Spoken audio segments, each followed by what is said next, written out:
Good evening, sir. Good evening. Take 3. Happy Labor Day. Happy Labor Day. What's up? Do you know what Labor Day is? You tell me. I will tell you because I asked you earlier and you said, I don't know what it is. I didn't say that. You did say that, and I looked it up, and it's celebrating working people. So happy Labor Day. You work. Happy Labor Day. I work. Happy Labor Day to us. Woot woot. For real, for real. Anything exciting happened to you this week?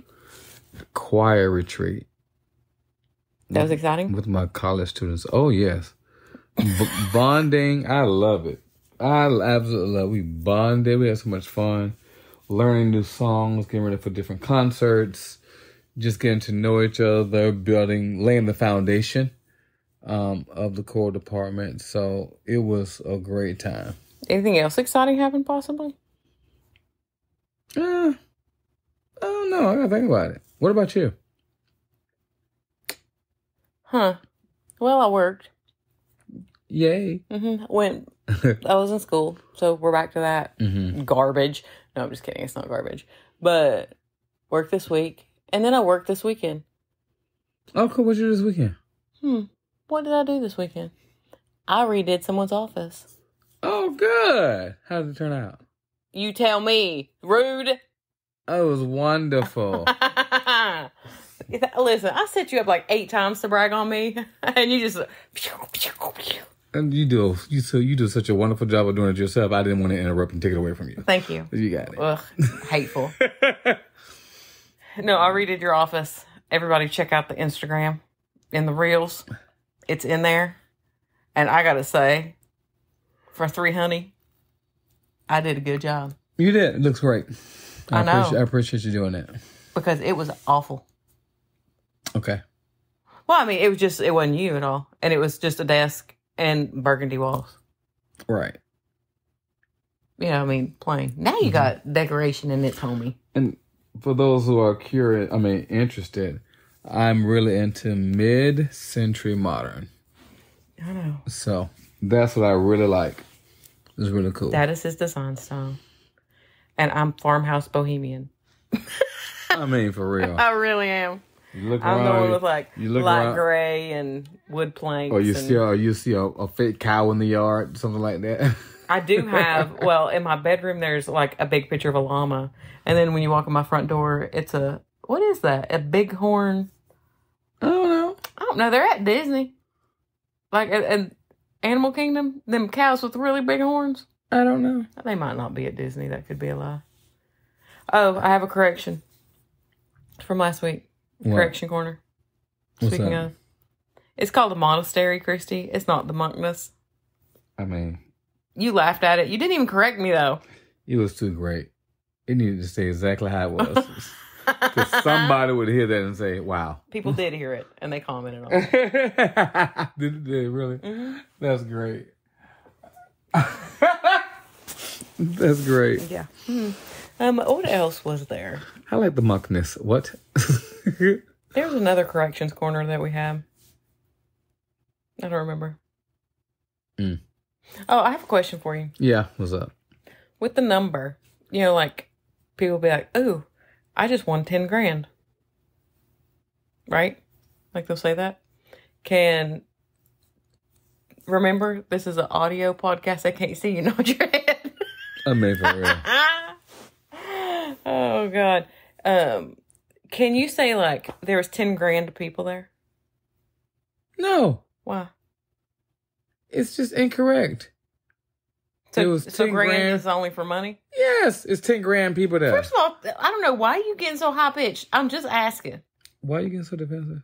Because you're like, yes! I mean, that's my personality. Well, that's my personality. I mean, you're right. Let me fight for... Just because I feel like it. No, but you know what? Take a nap. Is that a bug? I'm going to fight it. Come here. I don't fight bugs. I squash them. Yes, ma'am. Let me see. Is there anything else that I need to go over? Look, because I picked this up and go look. I don't think... Was there anything that you had that you wanted to go over? No, not at all. Oh, I do. I have one. What's up? What about our car ride yesterday? You have to. Was it yesterday or the day before? Give me way more information. I gave you a musical interlude. Yes or no? I don't remember. What musical? You said, "I wish that people on the podcast would hear this." I was playing. I forgot. Just filling in all the country music. Oh, it's complete torture. And I was singing it to you, Anna. Yeah, it was complete torture the whole way. Devil Went Down to Georgia. Mm-hmm. We had Lori Morgan. We had Travis Tritt. We had Garth Brooks. You had a great time. We had Tim McGraw. Yeah, I remember now. We watermelon crawled. I mean, business was happening. Tennessee Tuxedo, you was killing it. I was killing it. And killing me at the same time. And can I tell you, I got purely tickled, though.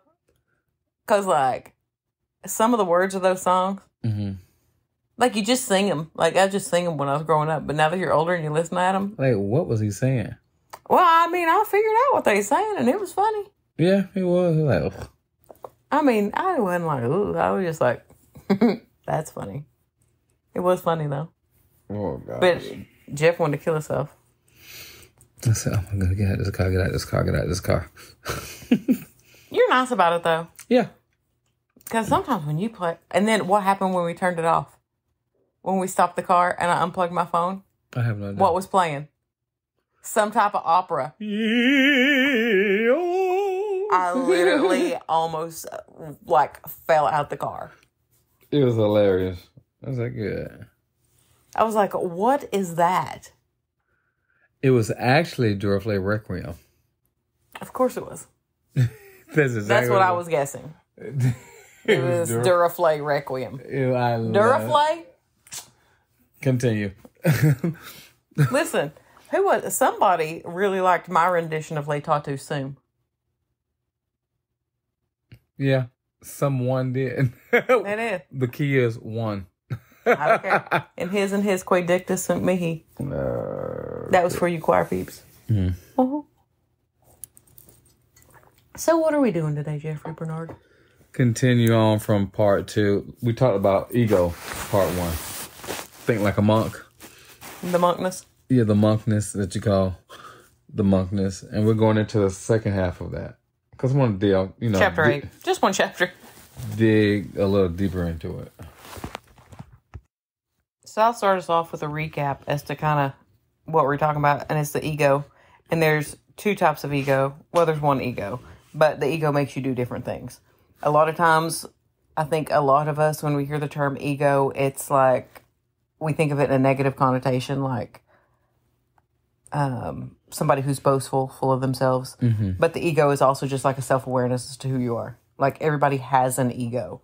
Mm-hmm. So, ego is, although we often associate it with being bad, and it can be bad, it's not good or bad, it just is. It depends. I agree and I disagree.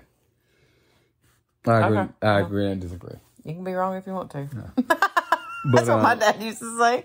But yeah, because there's some ego that is bad. Mm-hmm. One thing about the ego is a healthy ego is a self-awareness of yourself. Absolutely. But at the same time, it's that when you're humble, the thing about being humble is that you open yourself up to learning. When you have, there's the ego and then there's the false ego.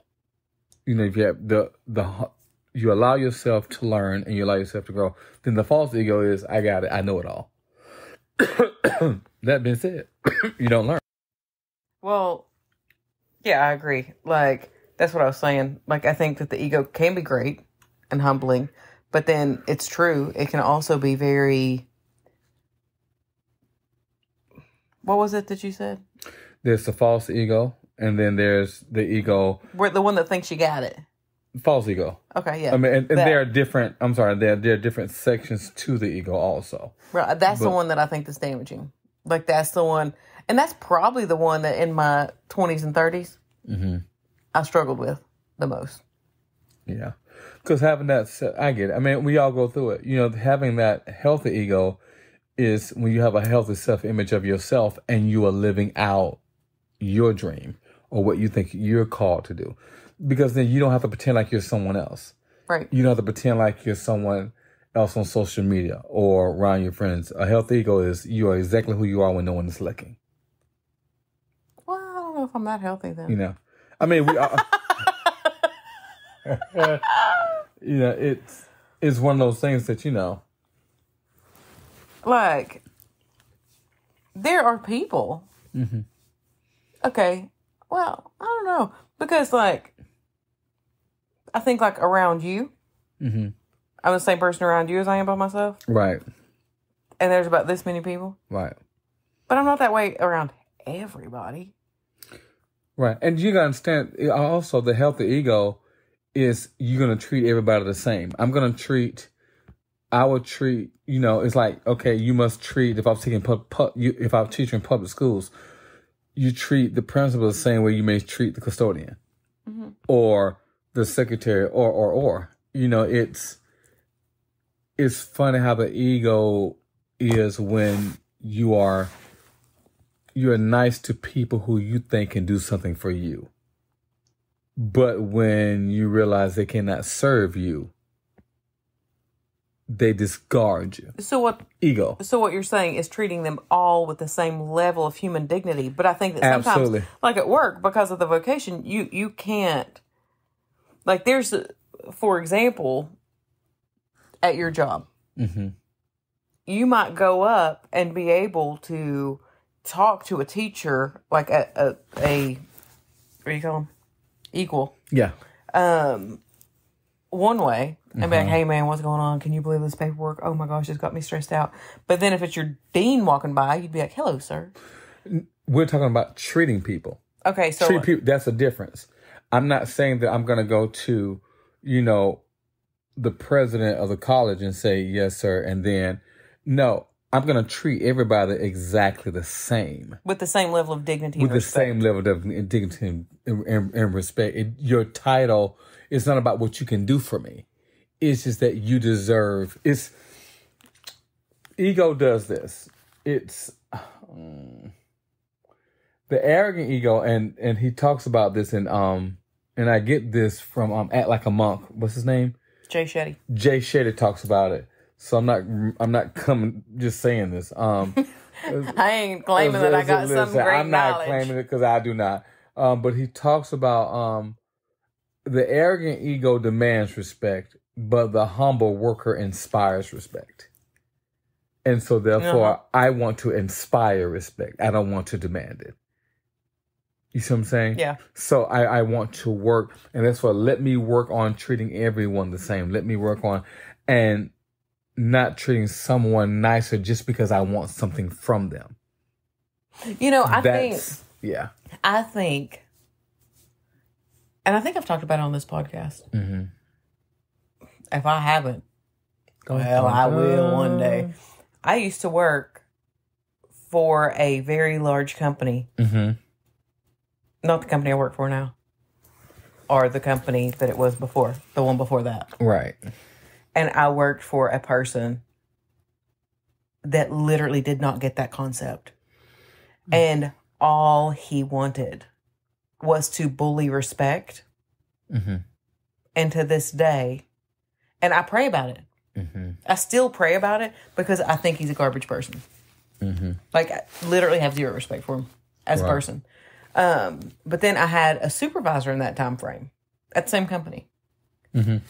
And he would say, all the time, he would say, well, Kristie, you know, I could ask him, like, so what should I do? How do you want me to do things? He goes, just make sure that whatever it is that you do, you can put your head on your pillow at night and go to sleep and feel good about yourself. Mm-hmm.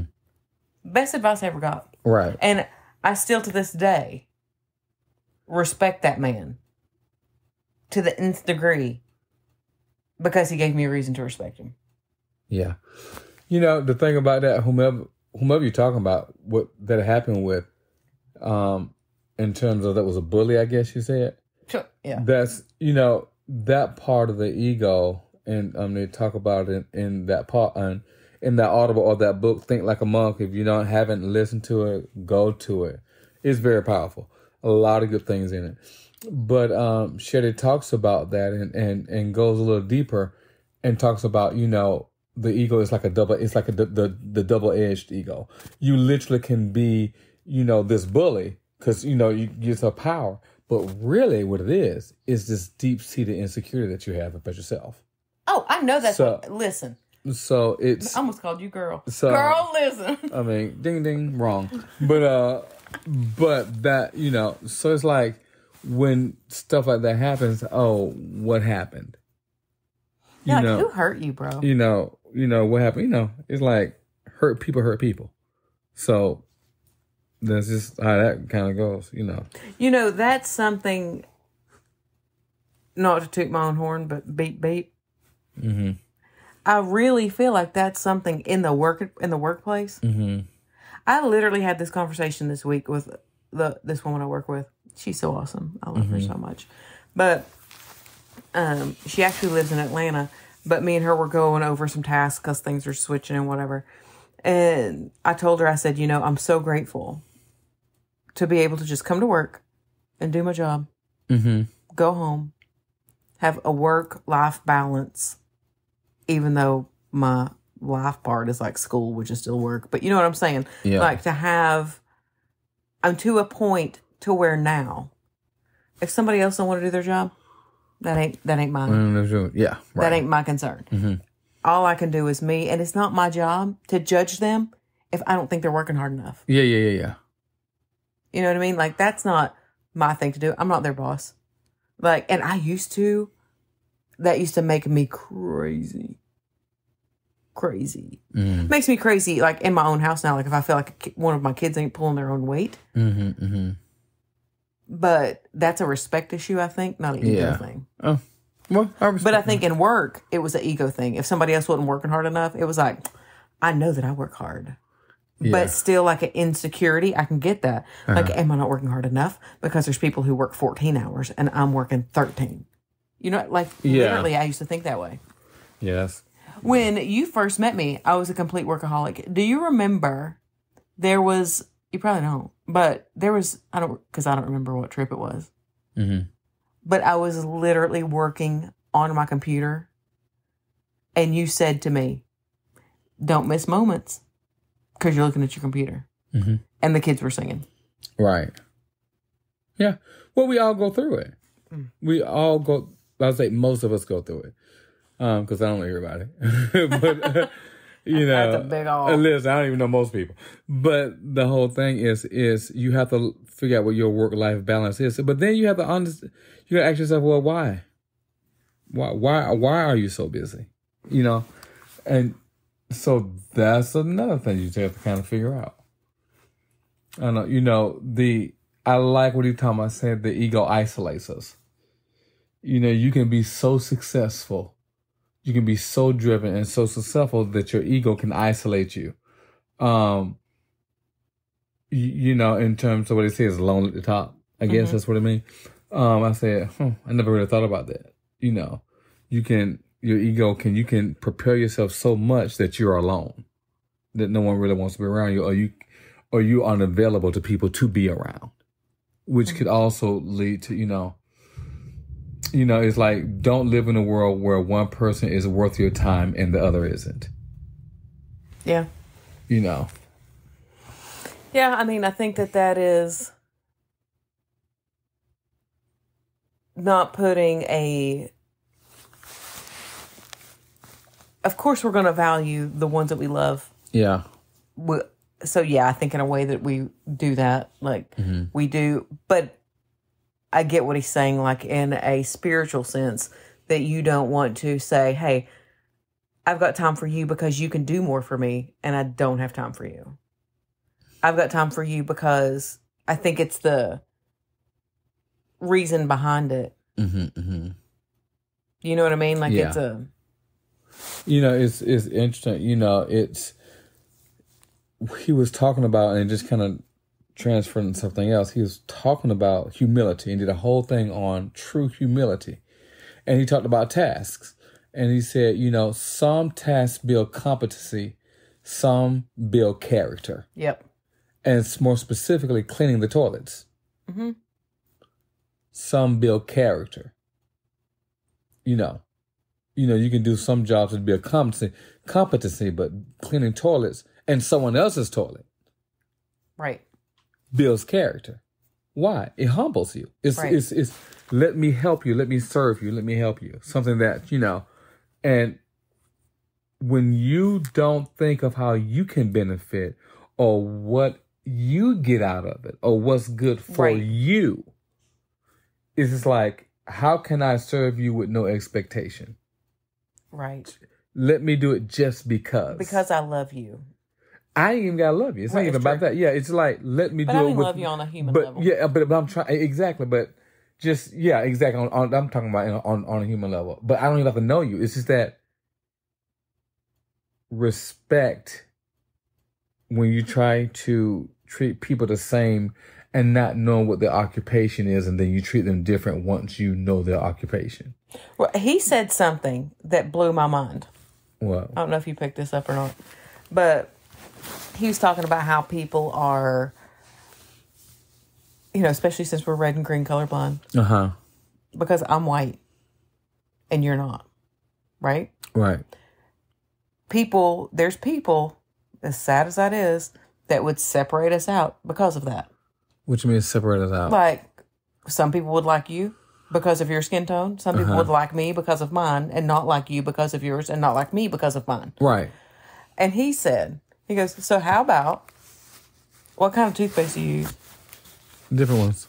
I don't think Just pick one. I mean, I don't know. Crest. Okay. Colgate. Okay. So how about if all those people were all of a sudden now, oh, I do not talk to him because he uses Colgate. That sounds crazy, right? Right. And he was like, isn't it the same thing? Mm-hmm. Because me and you could have the same blood type. Mm-hmm. Mm-hmm. Don't matter what your race is. Your bones are the same. Your blood type could be the same. It's literally like a pigment that is different. Right. To separate out by gender or race or religion or whatever, when there's actually no difference between us all. If we could all just respect each other on a human level and what we all go through at the human level, all that any human wants is to be happy. Right. And the thing about it is, he talks about it also, there's also an arrogant ego. And oftentimes during the arrogant ego, you project onto other people.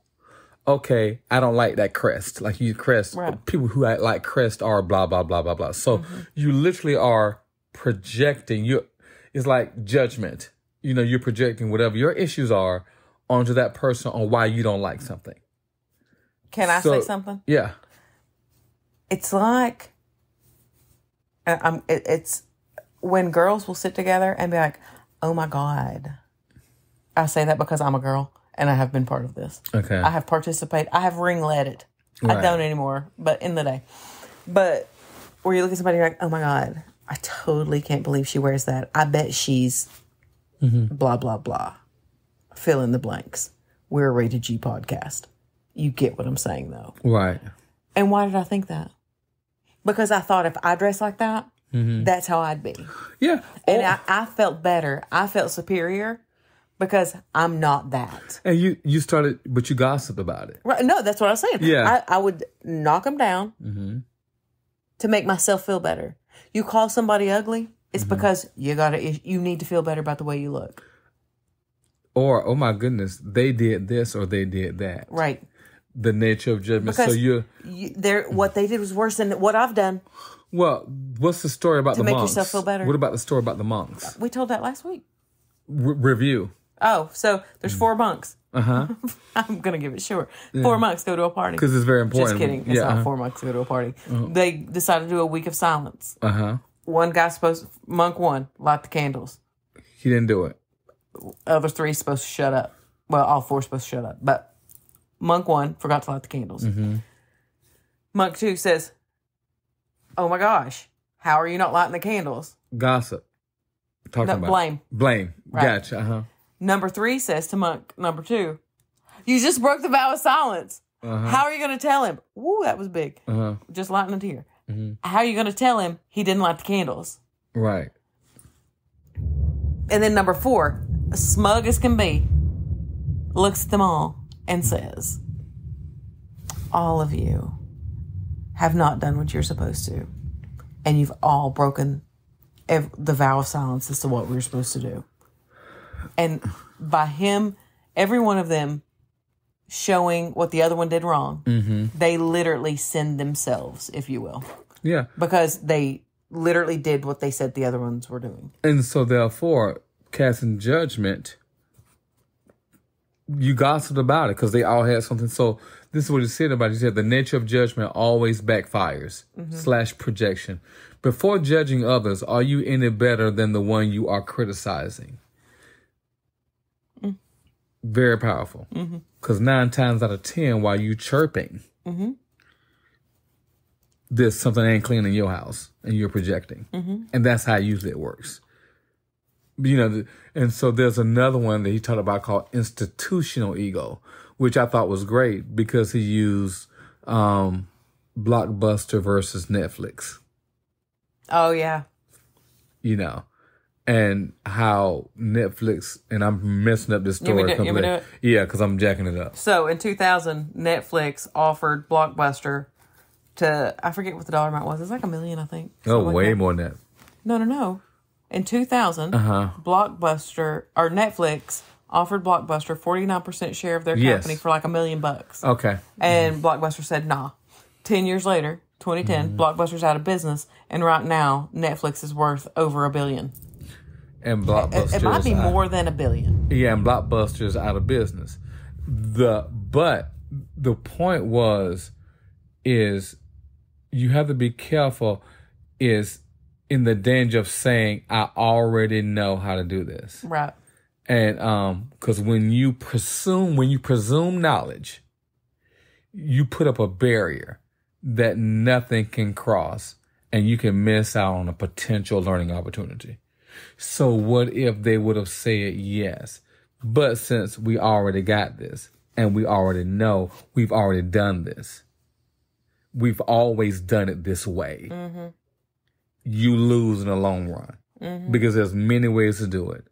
How many times have we had to reinvent ourselves or relearn things? Or sometimes, funny thing about life is that if you don't, life will knock you down so you can learn it. Oh, yeah, for real. I mean, you ain't got to sit there and say, you can sit there and say all day long, boom, okay, let me learn now. And sometimes that's needed. So institutional ego can be a big issue, be it whatever job you're on. It's like, be careful of that. And I'm like, oh my gosh, Yeah, that's true. I mean, I think one of the things, he talked about it too, we do think all the time that we got it. Yeah. A lot of people will say, I don't need therapy. I know exactly what's going on. I don't need this. I don't need that. I don't need that. Okay, maybe you don't. But what's going to happen if you just open your mind to the possibility of it? Yeah. I heard somebody say, why would I want to pay somebody to tell me what's wrong with me? I can tell you what's wrong with me. Why do you go to the doctor? Okay, you're not growing. Okay. And guess what? You get to not grow. He's like, okay. Yeah, I mean, that's when, and I understand there's people who go to therapy all the time. There's people who go to therapy in seasons of their life, whatever works for you. Or there's people who don't go. Whatever, and maybe your therapy is your girlfriends or your guy friends or whatever, like your partner. But if it's your partner, I suggest it be somebody else because you probably want a therapist for your partner to talk about them too. I'm just saying. Okay. I'm just saying. But I really believe that to open your mind to different ways of thinking, I hope that they can hear that on the podcast. I mean, it is thundering and lightning here. That was not thunder. That was Jeff's face. You're so stupid. That's not a drive-by. That's thunder. It sounds like Batman's coming. Oh, Lord. Pow. Boom. Going on, but it was. Wow, you just shut down my room. Oh, I'm sorry. I'm done now. No, my apologies. Go ahead. I'm done with it. No. Huh? No, I'm done with it. Well, I want to go back to something talking about the double-edged ego. which I thought, He said, he talked about it can build you up or tear you down when you become too wrapped up in yourself and how others perceive you. You ever done that? Oh yeah, absolutely, absolutely. And you have to get to a point to where just make sure you're doing things for the right reasons. What's that like when you get there? I mean, you tell me. I'm asking you. I mean, it's freeing. Ain't it? I mean, so I'm like, why you ask that question? I asked you that because I asked you the first question, so I had to ask you the second. But I mean, no, like, I think so. He talks about at one point, like, dressing, which I think is a big thing for me and you both. Because me and you both like clothes. Yeah, but I don't know the reason why you like them. I like them for a different reason than you. You can't even say that because you literally just said, I don't know why you like them, but I know I like it for a different reason. No, I'd like them for a different reason than you would like them. We from two different parts of the... I don't mean that we like them for a different reason. Yeah, I mean, okay, go ahead.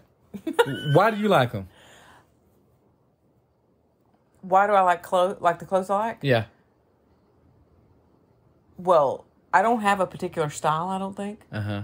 But why you like to dress up? Because I feel fantastic. It makes me feel so good. Why do you feel so good? Because I feel comfortable. I feel like me. I feel like I'm putting my best foot forward. I feel like if I saw... I almost said Princess Diana. Oh, not her. I don't want to meet her yet. But give me somebody else. The Queen. I don't know. You know, like I could meet the Queen or, you know, just when you have that feeling of like, you know, it's one of those things that, listen, my mom used to say this, like we'd be working in the yard or something and she'd have to go, hold on, I dropped the recording device. Sorry, guys. If you just heard a boom, sorry. But we could be like working in the yard or something and like run out of mulch and we'd have to run to Lowe's and mommy would say like, oh, Law, I hope I don't see nobody, but I can guarantee you I'm going to see everybody when I get there because I look awful. That feeling of like, it don't matter who I see. I'm putting my best foot forward and I feel good for me. What kind of, is that an ego? Do you see that as an ego? I see it as ego, but like an ego of, I'm doing it for me, not other people. Now, like if there's ego of other people, if I'm going to something of other people. Mm-hmm. Like to go to the store, like if you look at what I have on right now, I don't match at all. Mm-hmm. I have on a camouflage tank top and Mickey Mouse cheetah leggings. Okay. It's a great outfit. I would go out in it, not willingly, but I would go out in it. But I have on no makeup and my hair's garbage. Mm-hmm. And so you tell me. I mean, I don't know. I'll walk by the mirror and I'll see myself and I'll be like, ugh.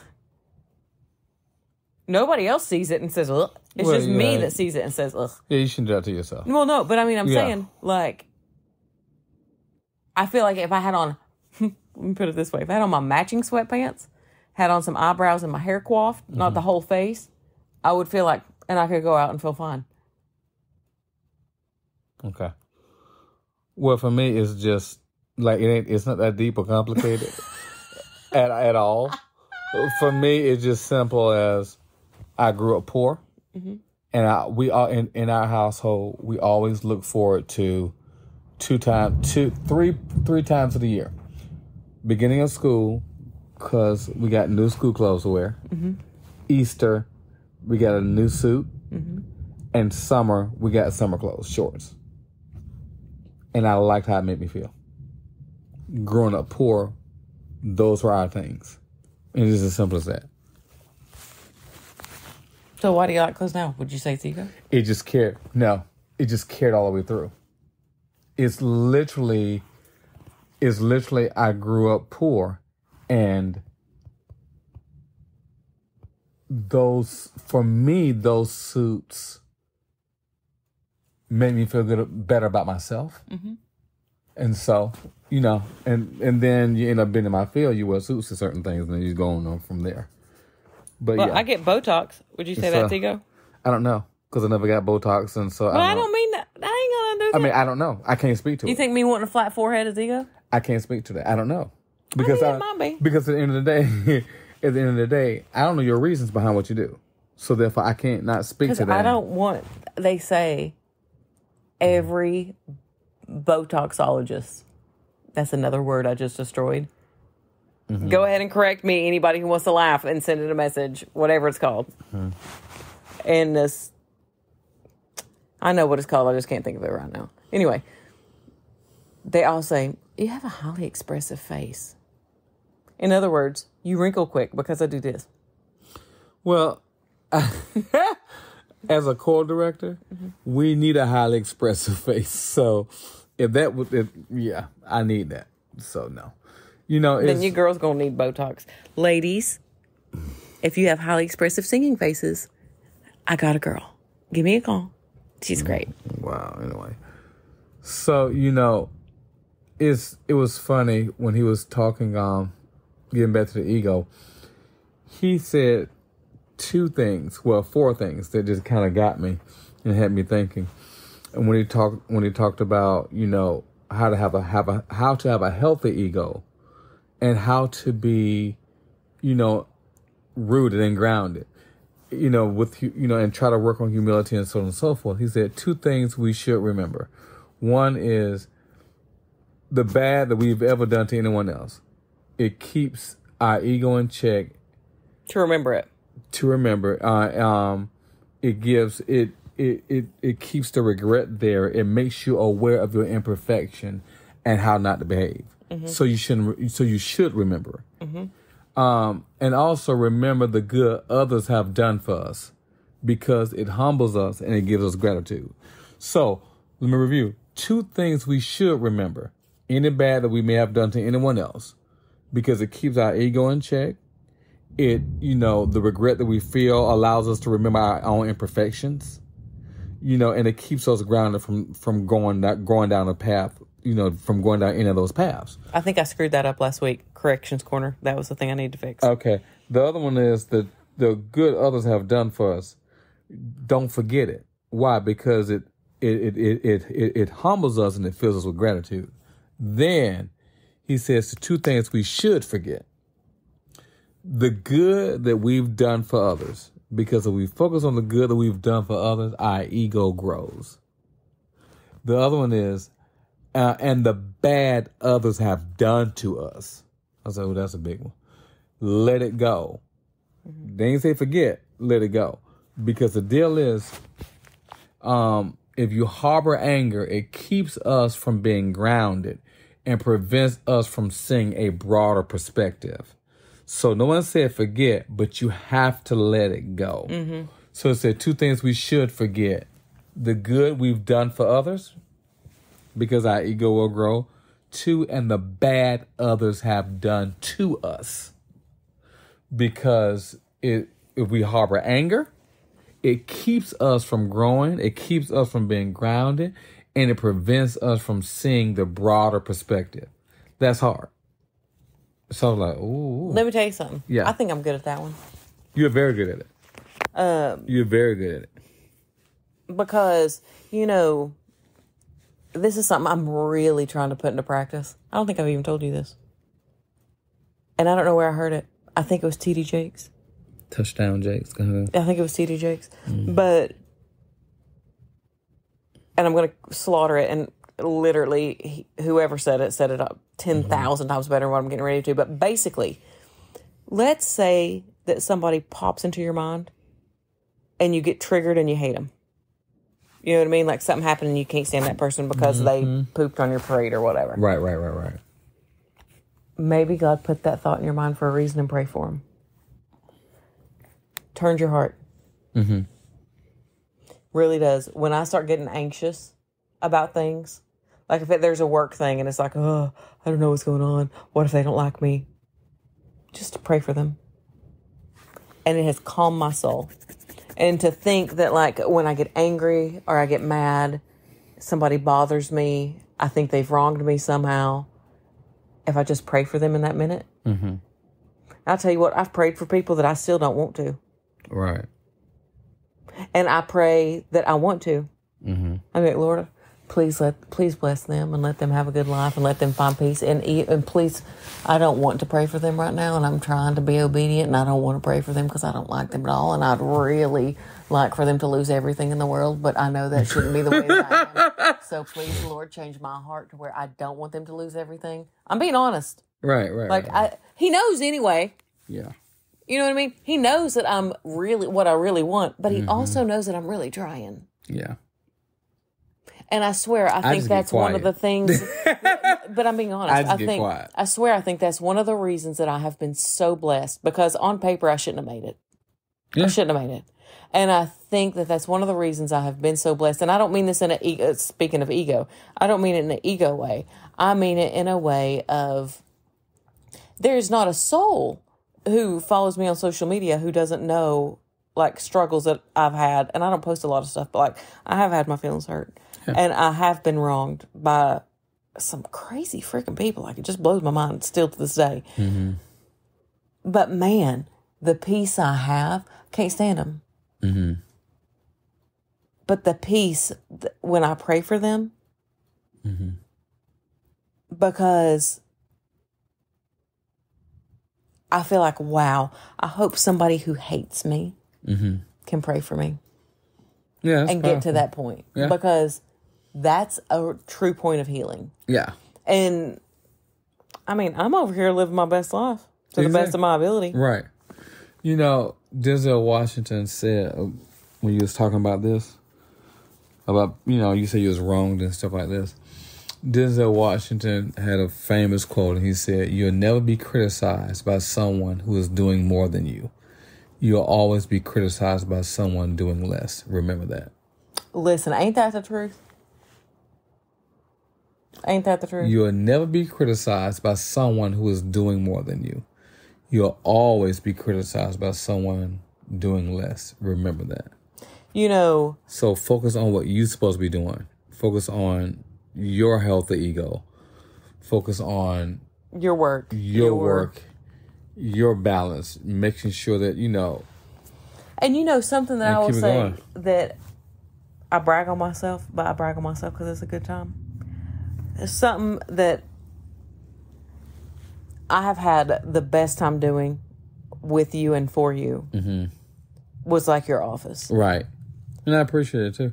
I know you do. I know you do. Yeah. The only thing I don't enjoy doing in your office is painting because I don't like painting. Right. I don't like painting at all. But I did it anyway because that's like the first step. Mm-hmm. That's like if you want to get a tattoo, it's going to hurt. That part's not fun, but the end result is worth it. But to be able to go and serve your word, mm-hmm. someone, and literally change and create a whole different space. You know, I think you literally almost slapped me in the head with your phone. Can you not? And Red and Green, the podcast. 3, 2, 1. Ouch. Who won? But no, I think it is it's a beautiful outlet for my creativity. I love it. I love you telling me what you want and you picking colors and mm-hmm. textures and art and allowing me to then redo it mm-hmm. in a way that'll fit the space. Right. And then on a tiny, tiny budget. Because $300 is a tiny budget. Right. Like that's a tiny budget. Did you make it happen? Yeah. But I made it happen. And, it was a whole lot of you showing me art you liked and then me drawing. Yeah. But it is what it is. But you letting that happen mm-hmm. and then me implementing it. But the gratitude that you had and the way you played along with me too. Like letting me do a reveal. Right. Letting me. Because that's not my personality at all. It made me feel so good and so appreciated. Mm-hmm. Well, I do appreciate you. I know you do. Yeah, and it's like, but then it's also a way to get me out of my shell too, because that stuff is not me. You know, the reveal and all that kind of stuff. Mm-hmm. That's not my personality, and it will never be my personality. That being said, because it's not your personality doesn't mean that you can't try things once in a while. Right. You know, grow your world, you know. It's like, you just go from there. Okie dokie. We had to pause it for a minute because we're going to the closing. It's not the closing. We need to have a name for the end part. The closing. I don't like The end part. I don't like it. Okay, so Bye. I posed this week a story on a question on Instagram. Mm-hmm. Well, not a question. I just said brag on yourself. Okay. Because that's what we wanted. So, I said I would read some of them. And I'm going to read my faves. Okay. Okay? Well, I love them all. So don't get it wrong. I loved every bit of them. But we only have X amount of time. We're already 45 minutes. Right. Okay? So, one lovely young lady. I'm not going to say her name because of what she said. But you know who you are. She said, in response to your story, I'm proud of myself for saying no to an authority figure who was abusing his power and choosing to move forward instead of dwell in the past. I'm proud of the resilience I found within myself that allows me to sit in his classroom every single day and listen to him yell and scream without it affecting me anymore. And I'm proud that I haven't let this individual destroy my love of music and have taken away any power he used to have over me. Wow, that's awesome. And that's literally how you need to do it. You never want anyone to take away your love for what you do. That's Period. right. Okay, next one. Okay, so. That's literally what she said.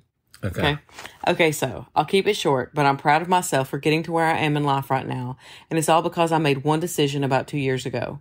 I went completely out of my comfort zone and took this training class at work, Lean Six Sigma, if anyone is familiar. I had just gone through a really bad breakup and I was determined to come out of it better than ever. So I took the training class and I survived. Fast forward about a year, I applied for a position at work. It was very competitive. I was up against a few people, including another coworker who had been there way longer than me and also had hands-on experience at work in this new position. So I thought for sure that person was a shoo-in. Well, to my surprise, I was picked over them, and it was solely because I made the decision to take that training. Even though I lacked some experience, I had proven that I wanted to do more and go above and beyond. I was dedicated to improving myself, not only in my personal life, but also in my professional life. Had I not gone through that horrible time, I would not have had the courage to make the changes that were needed. I'm proud of myself for overcoming that time in my life and that I've been keeping the momentum. Good. Is that not like... That's really good. I know. And then they said, I have terrible social anxiety and I'm such an introvert sometimes, so that class was a really big deal. I had to do my own project and present it to my bosses and coworkers, so that took a lot for me to be able to do that, and I had no idea it would be so valuable. I was just doing it to do it. And I gotta say, for somebody who does not have social anxiety in any way, shape, or form, because I don't, for people that experience that, right, that breaks my heart for you. Right. And that she was able to just be like, and kill it. Yes. Right. Yes, queen. And then another young lady said that she had just gotten a promotion at work. So we got some success going all around. Absolutely. It makes me so excited. So excited. So we're proud of every one of you all. Keep telling us what you're proud of yourself for. And things that happen good to you. We love to hear it. If you want us to read it, tell us that we can. And we will. Because we want to make other people happy by the way that you make things happy. That's right. We are here to, I don't know what I just said. I said like the way you make things happy. Whatever. You know what I mean. So, email us at info@redandgreen.com. Follow us on Instagram. I'm making some reels over there. I'm working on TikTok. But trying to get this lug to be... I'm trying to make him dance. You should dance. We're going to make you TikTok dance. Quit being old. You got this. I've got video of you dancing. You can dance. Do it for the people. Be a good time. Anyway, whatever. But yeah, you can follow us on TikTok. It'll happen. I mean, at times, I think he just does stuff to shut me up. So, I'll work on it for y'all. I'm a team player. What can I say? Check us out on Instagram. Pretty lively on Instagram. I'm working on Facebook, trying to get Facebook stuff. Got a couple people help me out on Facebook. Tell us what you want to see. We want to know. We want to make you happy. What do you want to hear? You got an idea? Let us know. Okay, so the book again is Jay Shetty, Think Like a Monk. We recommend reading it, especially chapter 8. It's great. What's the other book that you said? Neon, what's her name? Nedra Tawwab. That one caught me off guard. I didn't know you were going to ask me that. Sorry, I caught him off guard. Yeah. It's about boundaries, though. But it's good. Set boundaries, find peace. Yeah, those are two we strongly recommend. Yeah. Alrighty. So we hope that you have a fantastic week. We are praying for you. Be kind to other people. If people make you mad, pray for them. Try it out this week. Let me know how that goes for you. Might work. Might not. Works for me. You got anything you want to close with? Not at all. All right. So until next time, this is Red and Green, the podcast.